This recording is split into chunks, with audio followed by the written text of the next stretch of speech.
very much. Thanks, Jean. Thank you very much, all of you. Thank you, Douglas.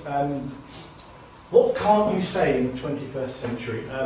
Quite a lot of things about quite a lot of people, countries, religions, institutions. I think there's a lot of things you can't say today. I don't think we realise how little we can say, either through official censorship or what is more pernicious, self-censorship, unconscious self-censorship. So I'm quite worried about the issue of free speech, and I do think there are real problems with our current society, with our current culture, in the media, etc.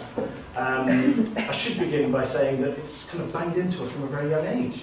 We're restricted from childhood as to what we can and can't say. I have a 2-year-old child. I spent most of my time in the evenings, I don't see her during the day, to my wife's great complaint who stays home with her, spent most of my time in the evening telling her off because she's done terrible too. So I have to say, if I say shit, you can't say shit, which is an argument she doesn't buy and my wife doesn't buy. But you know, since we're children, we're told you can say this, you can't say this. We go to school, teachers say you can say this, you can't say this.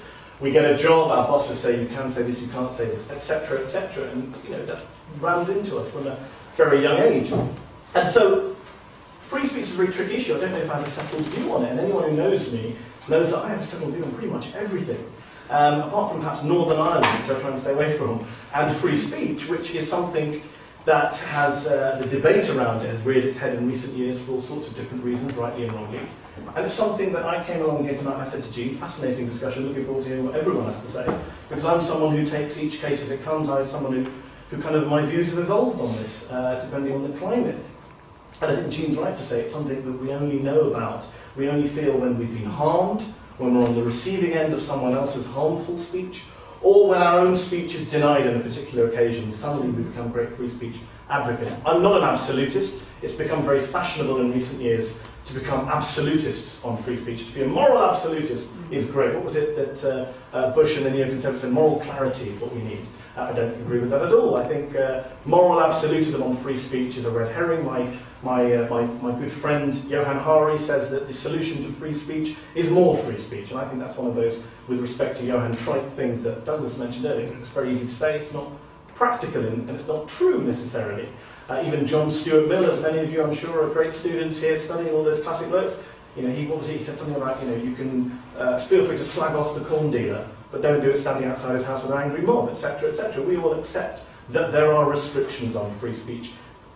Pure free speech exists nowhere on earth, nor should it exist anywhere on earth. Society would fall apart. We all accept the arguments for national security, for treason laws, for libel laws, to an extent, etc., etc. But within that space, it's getting the balance right. And what's happened in Britain today, and what I'm guessing, but I might be wrong, the panel will probably agree on, is that the balance is wrong.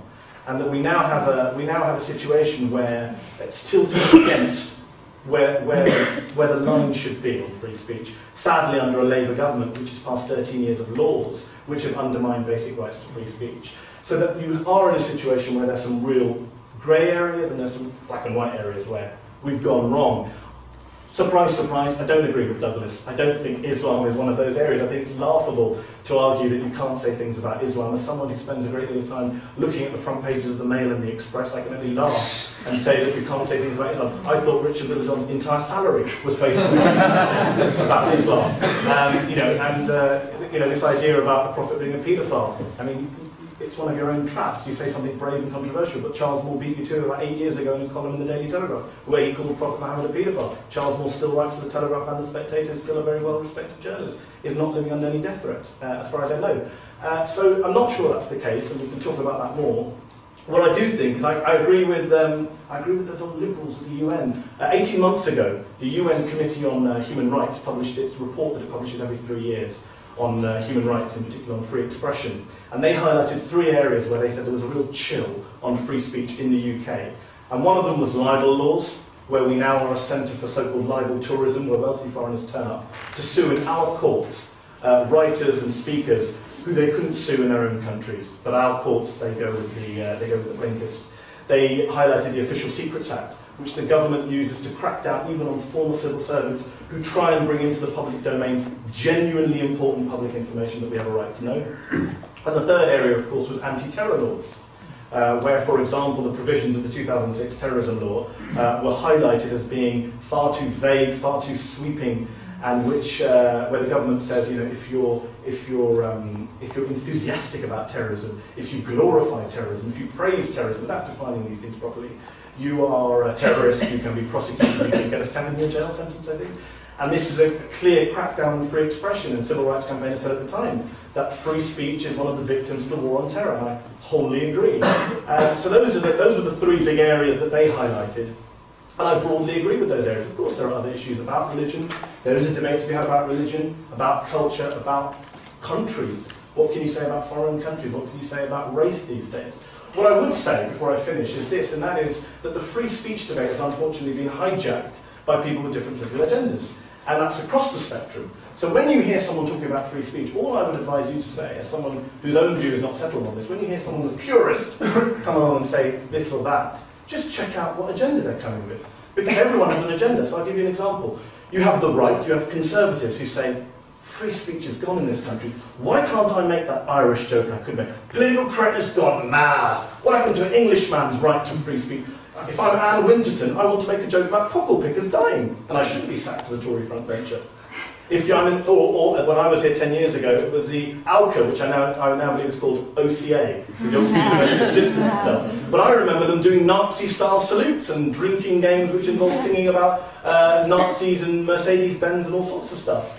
So that's the right saying, we have a right to do this, we have a right to free speech. But those same conservatives are the first to say, lock up those dastardly Pakistani kids in Luton who verbally abused our homecoming troops from Afghanistan. Lock them up. Same people. There's a double standard there. Similarly, Muslims. I'll give an example from my own community. Muslims, many Muslims, I should make a sweeping statement, many Muslims say, for example, you shouldn't say anything bad about the Prophet of the Quran.